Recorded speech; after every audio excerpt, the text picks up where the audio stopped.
Je suis M. Ronsard Batunguni, secrétaire général du syndicat SINAC. Il y a un mouvement tel que vous le constatez vous-même, un mouvement ici de suite des informations que les travailleurs ont reçues hier. Il y a eu une réunion du conseil d'administration et les membres ne se sont pas entendus. Ils se sont querellés. Ils ont même demandé à un des administrateurs de sortir. Et à la fin, il y a des instructions qui ont été intimées pour que la direction générale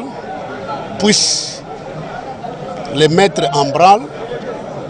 remettre à Matadi des dirigeants qui avaient été détestés. En fait, avant tout ça, il y a eu une commission des administrateurs et des auditeurs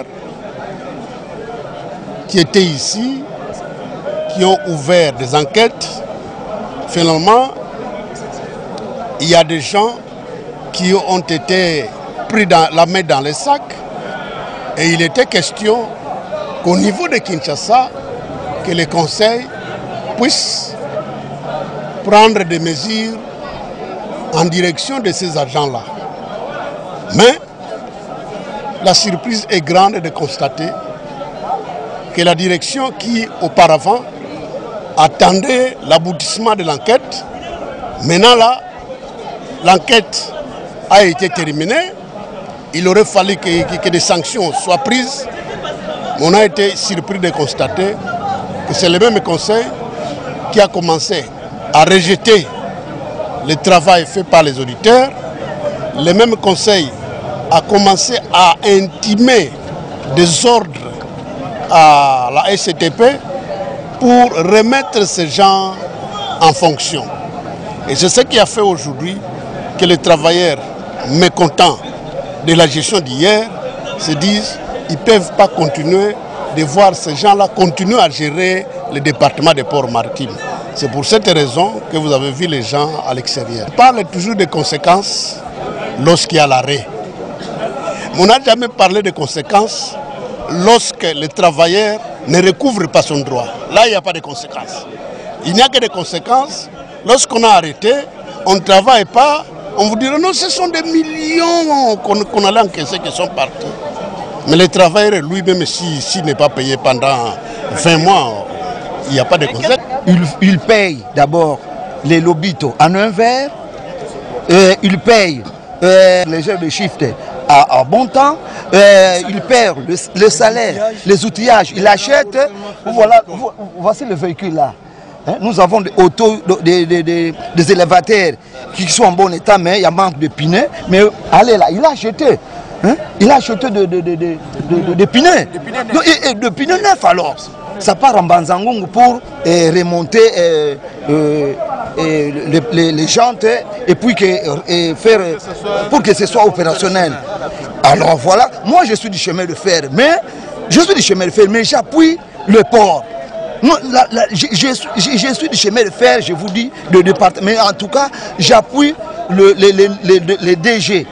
l'initiative de nouveaux départements. Et puis le RFM, et puis le frais funéraire. À l'époque, auparavant. Donc les sociales en général. Parfois avec un seul projecteur, mais pour le moment maintenant ça va. Et il y a des trous partout, mais on a eu des ciments, on ne sait où c'est parti ce ciment-là, c'est volatilisé. Mais pour aujourd'hui, lui s'est engagé. Comme il le dit, il soutient le port, parce que c'est le port qui leur donne du travail. Quand nous sommes en train de décharger le navire, eh bien, ils ont mené la marchandise qu'il faudrait transporter. Donc, ce qu'il y a, ceux qui chantent là que cette situation peut se changer une fois de plus, ce sont ceux qui profitent de l'occasion là-dessus. Mais quant à nous, qui ne profitent rien, nous voyons que ces messieurs ici vaut vraiment de la peine. C'est un gars qui convient. Comme il prend le pouvoir au peuple, il doit aussi écouter le peuple. Nous disons que c'est lui qui est ici aujourd'hui. Oui, le DPM, le nouveau DPM qui est ici. Et le moment viendra si on peut encore le promouvoir, alors. Mais pour le moment, nous avons besoin de lui. Awa tozali na port maritime de Matadi. Donc problème ezali awa eza nini nayebi te na Congo awa soki toza baloka biso soki ndenge nini parce que mutu nyonso o aye po abongisa baninga ye wana bakobundisa problème totelemeli awa eza nini département ya Kalazalaki awa tomoni malunga te bino moko kuna batu ya likolo boye kolongola ye botindeli biso mutu oyo communauté to wumba di malanda alinga sunga population abandaki déjà de bonnes œuvres mais sikoyo bolingi bo changer bolongola ye pourquoi yango na tozo kosenga pas président de la République si et seulement si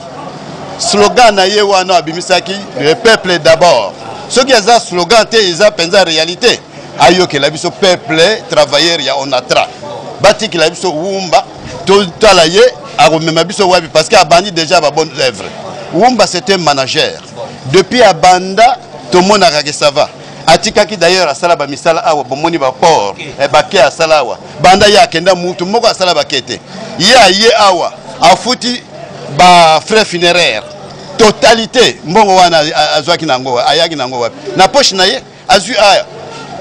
contrairement na muninga na ye azaki awa asaki angote awa lobito ezaki bato bazozwa lobito na ba 20h30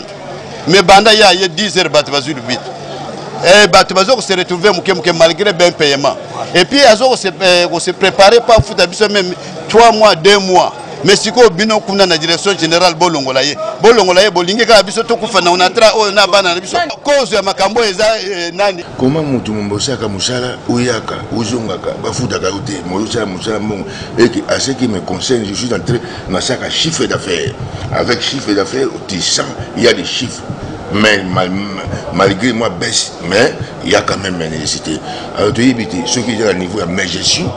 ou soit ils à niveau de ma paix en mode c'est un responsable direct bailler ba comprendre et puis tu comme ko bunga toujours ba suite motivation à musala donc toujours ba suite na do sala musala sembla ya musala ba papier na ngane do tala na usala ni na lete na ki kudana njana ozo nganza na kulia musala na usala malonga donc en tout cas na do consulter moi ba devoir na ngam ki na hôtel te na mona ki attroupement ezali libanda mais na ebité so balobi nini na landaki bango tenga na yaki na kutaki na ngamba mona bureau na ebité so makambo nini leki wana nga en tant que maman yo yebi ke to sali ba mo ebele to futa marate tozo sala musala yango na zo sala bref yango tozo travailler mbongo so kota mais to futa marate après 3 mois tu kozwa mois moko après 4 mois tu kozwa mois moko to futa marate ta ba bureau to sala bureau ko tsaka mbongo na tra yango yo moko tala modèle à ba bureau donc souci na biso ezali ba konzi bazala motema boboto motema mawa pour que batala makambo ezoleka na entreprise oyo parce que biso tosala nga na facturation mbongo ezokota mais na retour tofutama te tozo comprendre te mbongo ekendaka wapi toyebi te bureau eza na fenêtre te eza na split te na plafond te tala ba condition tozosalela awa est-ce que ba bureau ezaka yo moko motala kaka yo moko ba bureau ezaka boye soko tekaka te ovivre ndeni eloko tozosenga epa na bango baye bana baza na souci ya kotala nani makambo ezoleka na société na biso oyo baza na motema ya botata motema malamu baza na souci bango mpe baza bato lokola biso soki vraiment bazofuta o te ovivre ndeni osa musala malamu ndeni olete banda tongo mozo obligé oya musala na makolo ngaza na soyo 3 olongwa soyo 3 oyaka na port na makolo olongo na port na makolo ozongi na ndawo umba zoyiba kolia ya bana tango aye ba mame belé ba papa belé baza mwa ko sepela mwa muke mbongo mwa kala bosana aye kokuta ke kombo eza kuna eza esengo te eza esengo ya chef de l'état eza esengo ya biso nyonso ata yo lete mais muninga le to sepela ye awa pona koya kopesa bino compte rendu ya réunion ndenge touti na bakonzi ya liboso topesi bino d'abord merci na lolenge vraiment bo se prendre en charge na situation ndenge ezali koleka na kati na entreprise na biso précisément na kati ya département ya port maritime touti na bakonzi. Bakonzi batuni biso mituna. Bango pe na ngambo na bango bazalaki surpris koyoka mouvement ya arrêt du travail et salami. Na yango batuni biso. Qu'est-ce qui se passe? Biso tolobi na bango bosolo. Parce que lelo mboka na biso à travers son excellence le président de la République Félix Antoine Tshisekedi a prôné l'état de droit. C'est-à-dire tozali na posa ba compagnie na biso nyonso oyo ya l'état échangé tina ete tozali lisu na posa te ya bato oyo bazoko tia des ordres na kati na ba entreprise na biso yango wana mouvement oyo esalamaki kasi en pleine réunion tozalaki na yango séance tenante le DG a bengaki biso pe tosololi na ye téléphone main libre alobi na biso parce que biso totuni ye mituna par rapport à la situation ndenge elekelaki na mokolo ya lobi na réunion ya conseil alobi na biso chers camarades na yoki bino pe nungu nyonso eleki na mboka na poro ya Matadi ekomeli biso. J'espère que bakonzi nyonso pe ya mboka bayoki yango kasi na kosenga na bino boye asengi boye tolobana biso ba travailleurs que lokola mukanda moko ezali te oyo ezali officiel ezali kozongisa batu wana na ba poste na bango yango wana alobi na biso boye to table na ba rumeur. C'est vrai rumeur ekokaki kozala pe vrai kasi ye étant que gestionnaire numéro 1 lokola asali nanu mukanda te po ete ezongisa bandeko wana na poste na bango ya misala asengi biso tozala vraiment na kimia pe tozongela mosala biso tolobi na ye boye. C'est vrai toyoki yo tokoloba na travailleur kasi décision ekoute pa ina biso te parce que ba travailleur bango nde ba sepeli te na situation ndenge ezali kolekela alobi na biso boye bozala kimia boloba na ba travailler bazala kimia pe ba continuer kopesa ngai confiance et na confiance wana ye azali kobundana d'abord pona kopesa biso paye ya mois de septembre uniquement pona département ya Port Matadi même si na niveau ya Kinshasa asilisi nanu te paye ya mois d'août mais a préféré na mokolo ya mardi lelo tozali jeudi mardi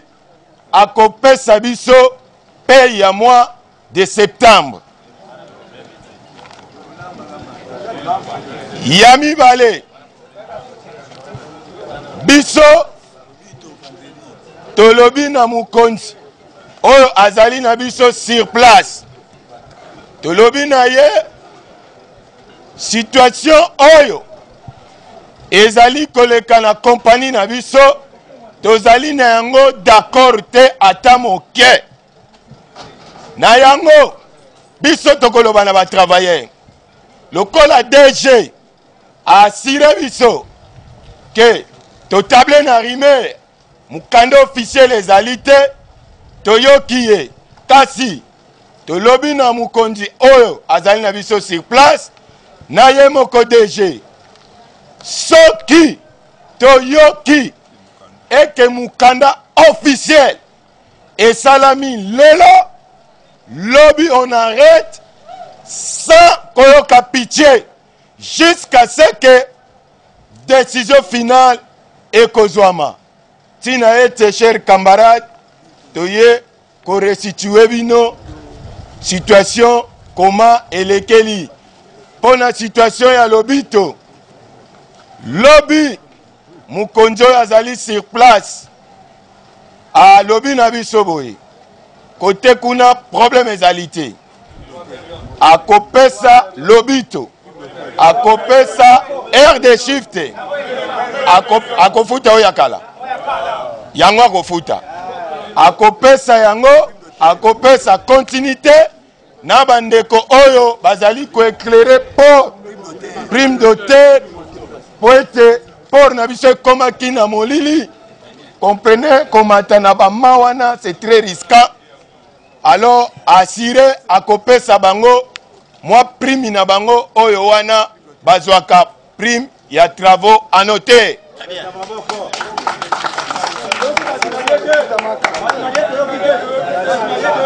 Oui, on a ba journalier situation na bino lelo ba oyo bakozwa donc sacerdoce et koratete alors nazali ko chite boye tolingi toyoka aussi avis na bino pona problème il y a document officiel comme document officiel ezali nanu te soki toyoki ensemble et que document officiel oyo ekoya ko réhabilité ba prédateur mukolo wana biso manso tokozonga awa mutu moko te akotikala na poste na ye ba bureau ekokangama parce que la plupart bato oyo bazali na bâtiment administratif bazali tango nyonso ko trahir exploitation ekangi bango koto bazali toujours na ba bureau tolobi na biso boye mukolo wana ekozala mabe mais lokola mukande ezali nanu te to zonga na misala ba oyo bakosala après midi bakota na musala ba oyo bakozonga butu bazonga na misala mardi bafuti biso mbongo na biso ya mois de septembre ya mois de septembre lobi bapesi biso biloko na biso tomesana kolia na 9h po eza sute ba biloko ya pokwa eza ya 9h tozwi yango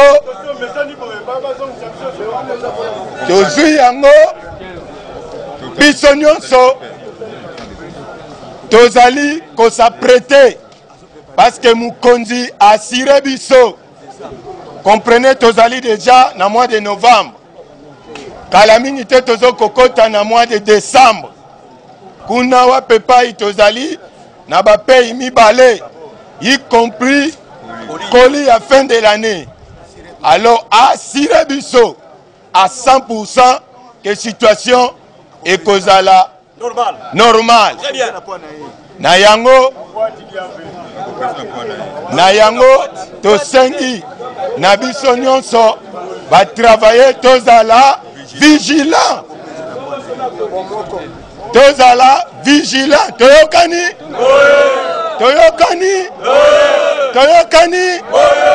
et likambo ezali awa ezali nini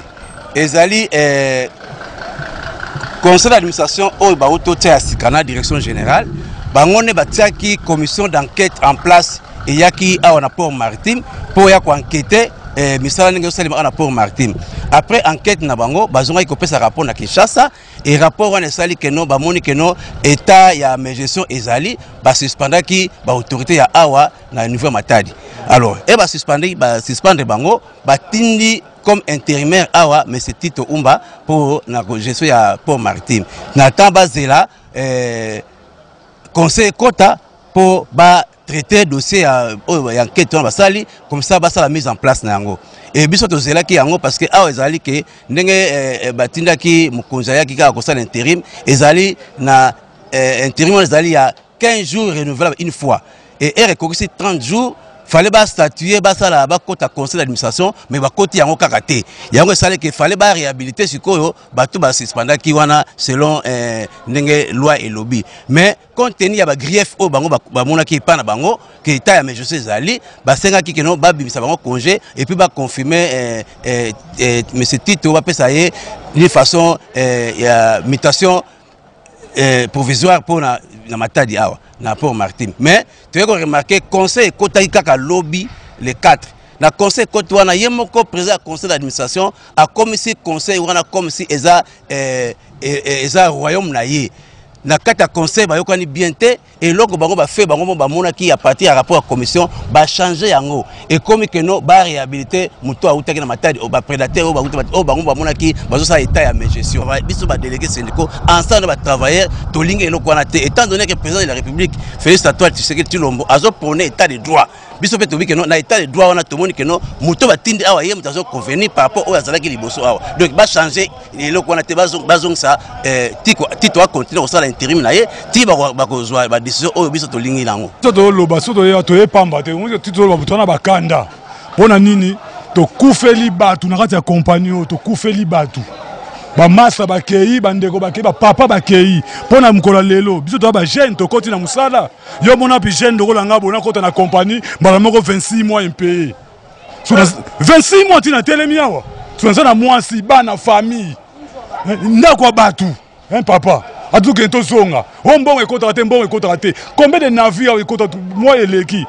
ba pili nyo zalaki plein mbongo ekoti même petit to vandi mbongo ezomo wana te yango to mundi département o aye umba di malanda biso papa wana to bona azia papa na biso tia uti na biso nga na ibaki ebembe tana na kuna mama na 280 000 mais tangu ye aye ebembe komi na ba 2 millions 3 millions mais nga kuna mama na nga kufa na 280 000 to yeto lela papa yoki kolela na biso mona moya lelo comme libembe na monke oyo eza kuna to fa ko comme 10 papa peso fait funéraire ayo to di papa o aye ya to di batika azala ka travailler dinement calme poto yebi o asala kat na biso import export c'est l'ONATRA donc l'ONATRA soke telemi Congo est telemi ONATRA soke vandi Congo est vandi comment se fait-il ba konzi oyo bazo tinde la biso banti valeur soka détourner mbongo ba betelie maboko ouais soki mokonzi ayibi likolo ba betelie maboko tala makambo ezo salema lelo nde toza boye ingénieur Tito Umba le directeur azana bilembo awa toza na pili 4 oyo asala pili 3 oyo asala soki asala ka pili 3 te charbon sino telemaka wapi papa toza na posa na ye batiki la biso ye to boyi na biso baye la biso o mutu moko bo te be biso toza na posa papa o parce que avec papa o azana souci à travailler azana souci à travail soki na memi bino place wana mai moko etondaka wana ne ambula boy ba salite sino to